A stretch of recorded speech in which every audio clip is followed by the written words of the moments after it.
evaluating performance, the second part of this chapter. So now we are focusing on how evaluate the performance of banking organizations, banks. Earlier in the previous sections we have discussed about what are the elements, what are the things we can find in the balance sheet and how it differs from traditional manufacturing organizations balance sheet, and we have discussed about income statement of a bank and what are the components of income statement and how it differs from manufacturing companies income statement. Now we discuss how to evaluate performance of a bank. For that we are going to use different types of ratios. So the ratio analysis is not a new thing for you, and the ratio to analyze the company's performance, traditional company's performance, you might study different ratios: quick ratio, asset ratio, ROC, right, ROE. So there are a lot of ratios: performance ratio, right, liquidity ratio, solvency ratio. There are a lot of stuffs we have studied, and we are going to use the same idea but in different contexts due to the nature of the business, nature of the banking business. So evaluating performance, normally the company's performance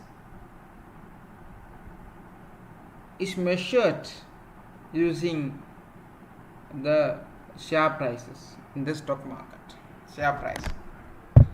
So it's simply we can say that if bank performs well, it will reflect in the stock market price. If company performs well, stock market price may go up. It means the valuation of the companies go up. If company performs very badly or poorly, and the share price of such particular bank will go down, so it means the valuation of such company will go down. How do you find the value of a company? Simply we take number of shares belongs to a particular company into closing price, market price of a share. Number of shares into share price, then we'll get market value. So performance, evaluating performance must be directed towards specific objectives. So what's the objective of any business? So ultimately maximizing shareholders wealth. So what is shareholders wealth? Shareholders wealth is what? So they have invested in the bank or whatever the financial business, whatever the institutions, companies. So they have purchased shares, and they wanted to expect a dividend for that investment, and also they are expecting increases in its share prices for the purpose of getting capital gain. So that's the objective. Maximizing shareholders wealth is the objective of any business organizations. So fair evaluation of any financial firm's performance should start by evaluating whether it has been able to achieve the objectives its management and stockholders have chosen. So it simply means performance here they mention is the already shareholders and the management set their target. And how do they evaluate? So the degree of achievement of the objective or the target is the performance. The key objective is to maximize the value of the firm. Maximize value of the firm. So value of the firm is what? The number of shares into share price. So how do value of a stock? How to value a share? How to value a share? So very simple formula, you might study it in financial management. So expected stream of future stockholders dividend, future dividend divided by cost of equity. So discount factor, sometimes you may refer as KD, cost of debt, cost of equity, or weighted average cost of capital. So whatever the form you may study it. So a common name is discount factor. So discount factor is based on the minimum required market rate of return on equity capital given each financial firm's perceived level of risk. Simply discount factor, KD, or 1 plus R. Here expected dividend over 1 plus R into the power T is the number of holding periods.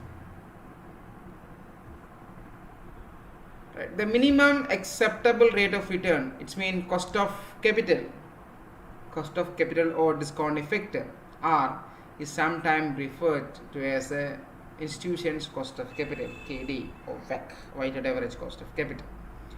So two main components you may find. So risk-free rate of interest and equity risk premium. You might study CAPM model, capital asset pricing model. You might study that. Say KE equal RF, risk-free rate, plus RM minus market return minus RF into beta.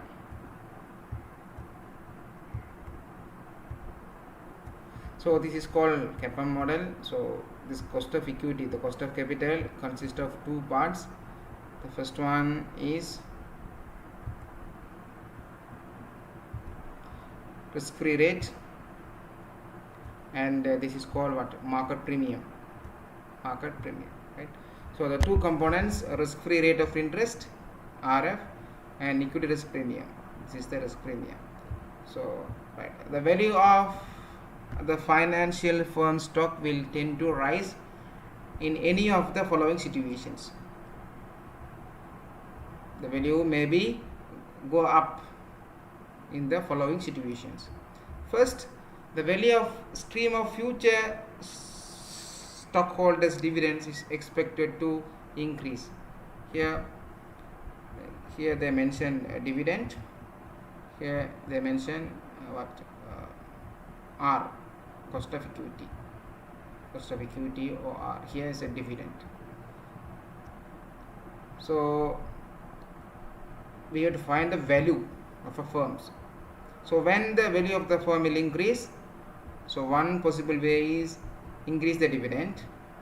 So one situation, and another situation, reduce the cost of equity, it means reduce the R. Or third way is at the same time increase the D at higher rate and reduce the cost of equity at the same time. Right, so these are the situations where the value of the stock may increase. So first one, the value of stream of future stakeholders dividend. First one is a dividend, and second one, the financial organization perceived level of risk. So risk. Right? If risk is low, then R, cost of capital, may low. So that time also share price, value of the share increase. The market interest rate decreases, KD or R or KE is reduces. So reducing shareholders acceptable rate of return via risk-free rate and interest rate component. So when in the market risk is, the rate of interest is go down, RF also go down. So therefore cost of equity is go down. As such, value of the share will go up. Expected dividend increases are combined with declining risk. So this means, so they are mentioning what at the same time cost of the dividend increases and cost of debt or cost of equity go down, cost of capital go down. So this situation, the value of the share may increase. So you may study about golden growth model to evaluate the share price. So it assumes that the company's share price, the dividend will grow at G, growth rate, and R is the cost of capital. So D is the new next year dividend, expected dividend in the next year. So you might study it in detailed manner in financial management or corporate finance, right? Here the stock values of financial institutions are sensitive to changes in the market interest rates, currency exchange rate, and strength or weakness of the economy.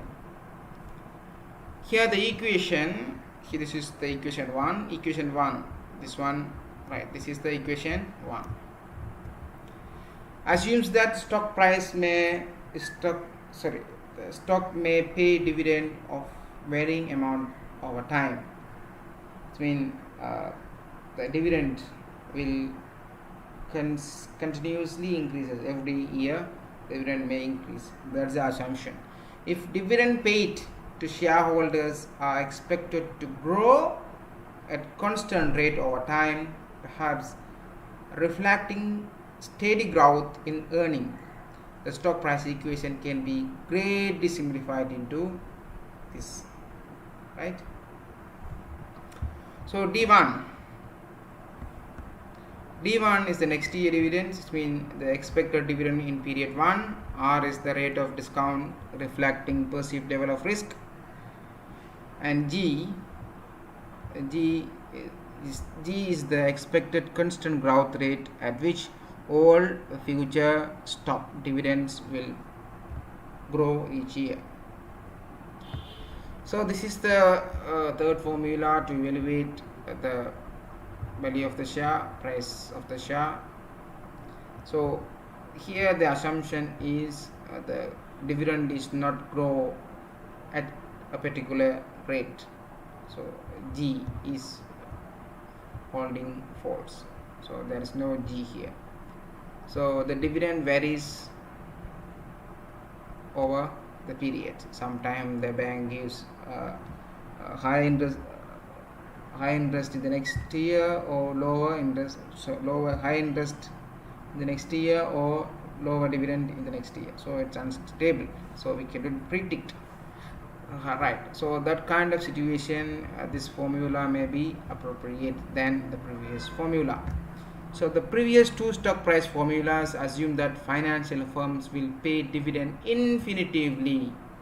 So the bank will pay dividend infinitively into the future. So that assumptions is not practicable. So most capital market investors have a limited time horizon. So what they do is, so purchase the stocks and they keep the stock for a period of time. During that time they may expect to receive a dividend, and then they wanted to sell the shares at higher prices, and they are getting capital gain. So where we assume an investor will hold the stock for n periods, here n periods, number of periods, or n period, right? Price at n period, receiving stream of dividend D1, D2, D3 up to Dn. So 5 years, so Dn equal 5, and sell the stock for price Pn at the end of the planned investment horizon. Now we move to the ratio analysis. So analysis of financial performance of a commercial bank by financial ratios. So as you studied in other subject like financial statement analysis, accounting, so financial reporting, so you might study different ratios. So similar to that, we are also employing that ratio analysis. So you might study return on assets, return on shareholders fund, it means return on equity, ROE, return on equity, and net interest margin, and year on year growth. So you compare 2 years. So here 2020, here 2021. You may compare how much sales last year, how much, this year how much. So we take the percentage of changes, that is what year on year growth. So what is the changes? And cost to income, maybe what, gross margin, like that. And asset management ratios. So advance to deposit ratio. Advance mean here loan, right? Loan to deposit ratio. Capital adequacy ratio, capital adequacy. So whether the bank, a particular bank, has an appropriate amount of capital, equity capital, share capital. So whether the amount of capital is adequate or not adequate. So there are two types of capital, that's tier 1 capital and tier 2 capital. So tier 1 capital is little narrows in scope. And non-performing loans. Non-performing loans mean we already given loan, but the bank is unable to collect interest or its principal amount. And market investor ratios, here earning per share, dividend per share, price earning ratios, and liquidity ratios here, liquid fund to liabilities, how much amount of money in your hand in the banks, and over liabilities, how much amount to be settled. And debt management ratios, here debt to equity ratio and interest cover ratio. So it's a summary of the ratios. So bank performance model, here return on assets. So return on assets, the basic formula is net income over total assets. Net income over total assets. So this net income depends on two things. First one is income and second one is expenses. And further, this ratio is developed, like here income. So income may be in the two forms, interest income and non-interest income. Interest income and non-interest income. And to analyze the interest income, here they may use rate, volume and composition. And non-interest income such as fee and service charge, trust and other income. So, and also the expense can be categorized into two: interest expenses, non-interest expenses. So interest expenses we analyze further: rate, volume, composition. And non-interest income here, salaries and bonuses, occupation others, and provision for loan loss and income taxes. In addition to that, here the return on equity has depends on the degree of leverage. It's mean what? Earning multiplier, EM, earning multiplier equal 1 over total equity over total assets. It's mean what? When you remove this one, we take what? TA, total assets over total equity. Right, so in detail you can find this slide. Here return on equity, it's very simple, net income over average total equity. Average total equity, ROE, right? So it can be further divided into two: return on assets and earning multiplier. So earning multiplier equal total average total assets over average total equity. Here total assets can be, return on total assets can be depends on three things. So expense ratio, it's calculated from the total expense over average total assets. So these expenses can be categorized into three. So interest expense over total assets. So as I told you earlier, it can be divided into three: rate, volume and composition. So how to calculate rate of each liability?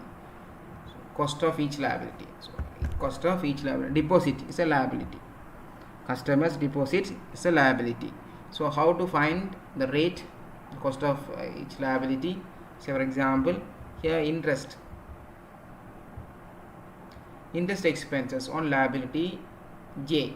So J is a one kind of liability. Say for example, deposits or borrowed money. So how much interest paid on that deposit or on that borrowed money? Interest over amount of liability, amount of deposit or amount of loan borrowed. And on here composition of liability. So here we have taken amount in rupees, rupees amount of liability, dollar amount of liability over total assets, average total assets, amount of liabilities over total assets. Volume of interest bearing liabilities. Here total interest bearing liability. Here we have taken liability J. Here we have taken liability J. But here we are taking all interest bearing liabilities. All interest bearing liabilities, and it's divided by total assets.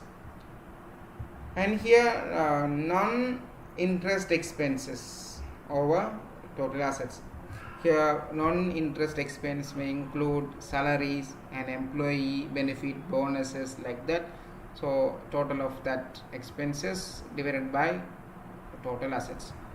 Now occupancy expenses over total assets and other expenses over total assets, and also it has a provision for loan losses. So this is expense side. So to improve this return on asset, so in one way the management should manage the expenses, try to control the expense ratio, and at the same time they have to increase the asset utilization. Asset utilization means they wanted to find the ways to increase their income, right? At the same time the bank should find out the ways to increase the income and find out the ways of reduce the expenses. It may be in the interest or non-interest. So asset utilization is depends on here interest income and non-interest income. So interest income can be further divided into rate, volume, composition. So in the rate we call yield on each assets. So how to find here J, so I, interest income on asset I, interest income on particular loan, housing loan or personal loan or vehicle loan, like that. Interest income on asset I over amount, rupee amount of asset I. So value of asset and how much amount of loan and how much amount of interest have taken from that loan. So that is yield on each asset. And the composition here, rupee amount of assets of particular asset I and over total assets. So total asset over amount of a particular asset loan. And volume of earning assets, total earning assets. So there are different type of assets that are earn interest income, and it should be divided by total assets, average total assets. On the side, non-interest income, here the fiduciary income over total assets, service charges and fees over total assets, trading revenue over total assets, and other non-interest income over total assets. So this is the summary. In addition to that, you can find tax as an expense. So income taxes over total assets. Here return on assets it depends on expense ratio, sometimes called efficiency ratio, and it's asset utilization ratio, and plus income tax ratio. Here earning multiplier, equity multiplier. Equity multiplier is simply total asset over total equity.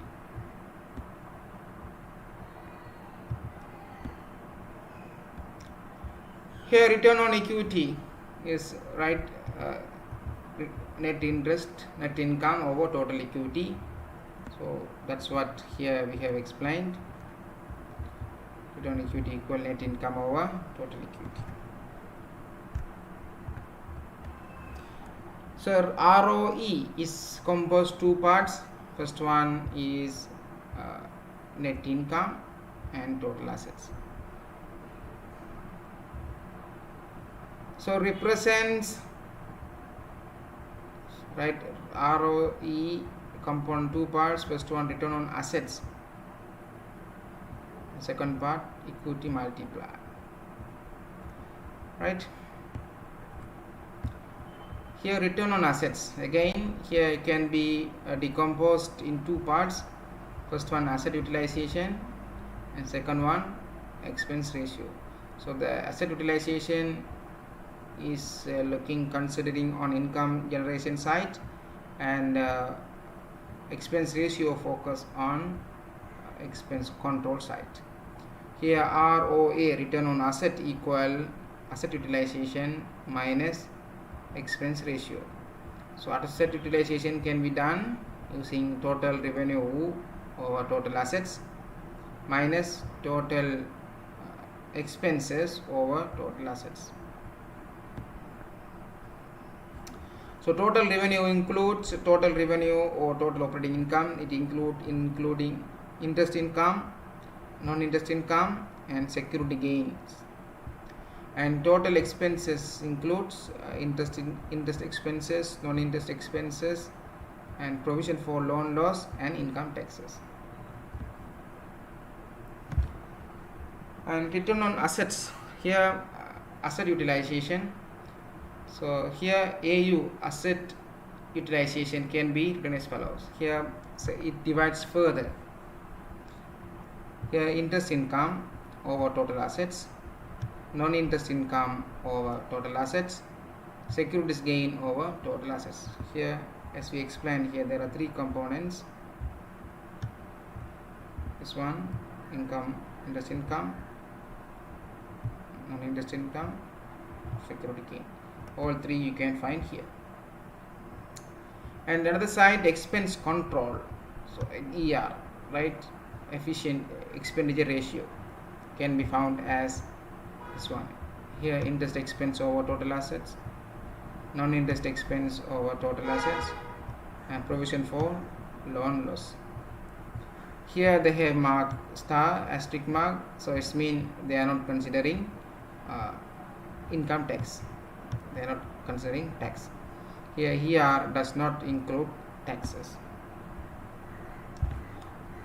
And here expense ratio, here expenditure over total assets, the ability to control expense. So this ratio explain as to how the efficiency, what's the degree of management capacity to control its expenditure. First one is interest expense over total assets. Interest expense. So first one it's calculate rate.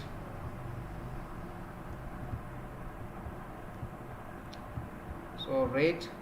So how to calculate interest expenses of a particular liability J divided by a particular value of liability J. And composition, so amount of liability of particular so how much the value in rupee value amount of liability J over total assets, and volume of interest bearing debt over total assets. So it's here, this one.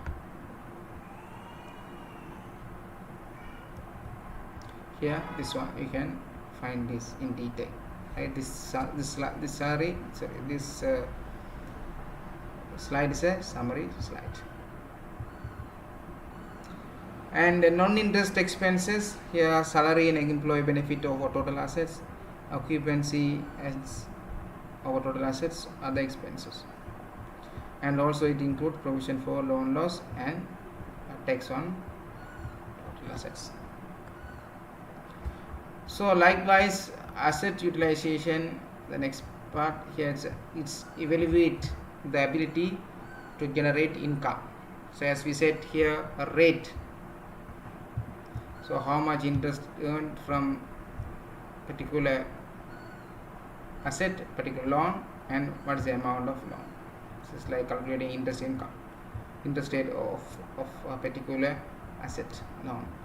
And this is what the composition out of the total assets.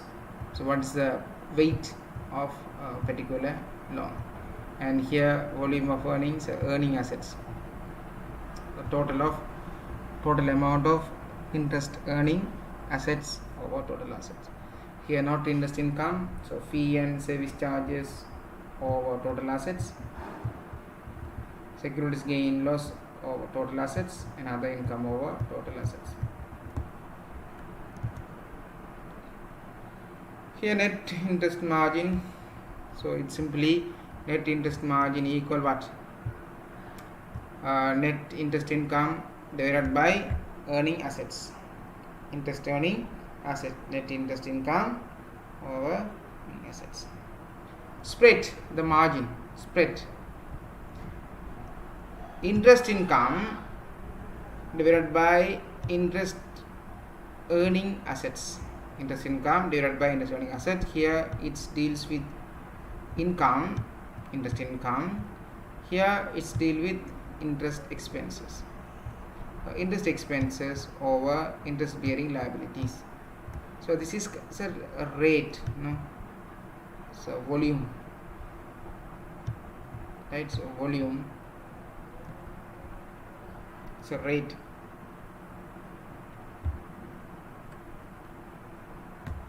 Sorry, it's a rate, right? Not volume. It's a rate. Rate. This is also rate. You can find rate. So the difference between these two rates equal what? Spread. And earning base, simply earning assets over total assets. Interest bearing assets over total assets. Burden. Burden means what? It's kind of loss. So burden, how to calculate? So burden over total assets. How to find out burden? Burden is calculated based on the non-interest expenses minus non-interest income. Non-interest expenses minus non-interest income over total assets. Right? It's not dealing with interest income or interest expenditure. So they are burden dealing with non-interest income and non-interest expenditure. Normally, when you look at the bank's financial statement, you may find non-interest expenditure is higher than non-interest income. Non-interest expenditure is higher than non-interest income. So that margin will be divided by total assets. Efficiency ratio. So non-interest expenditure. Efficiency of the bank is calculated based on their non-interest expenditure over net interest income. Net interest income plus non-interest income. Net interest income plus non-interest income. So these are the examples. It has been calculated for PNC Bank and Community National Bank. So it's taken from book slideshow. Right? If you want, I will upload a particular chapter of this book, so you can find further information on this. So here burden right here. So burden equal, as we said earlier, non-interest expense minus non-interest income. So normally non-interest income is a higher value, right? It's a higher value of non-interest income. So lower is better. So lower is better. So the gap between non-interest income and non-interest expenses should be, the range should be lower, but all the times it's a positive value. Positive value means what? Net interest income is higher than net interest, so net interest expenses is higher than net interest income. And net non-interest margin, how to calculate? Net non-interest margin equal burden. How to calculate? Here, this is how calculate the burden. Burden over total assets.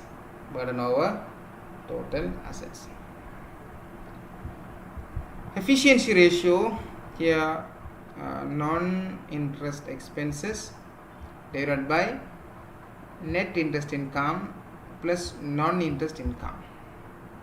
Net interest income plus non-interest income. So larger banks tend to have lower efficiency ratios. Lower efficiency ratio mean here this ratio is lower. Due to what? Due to two reasons.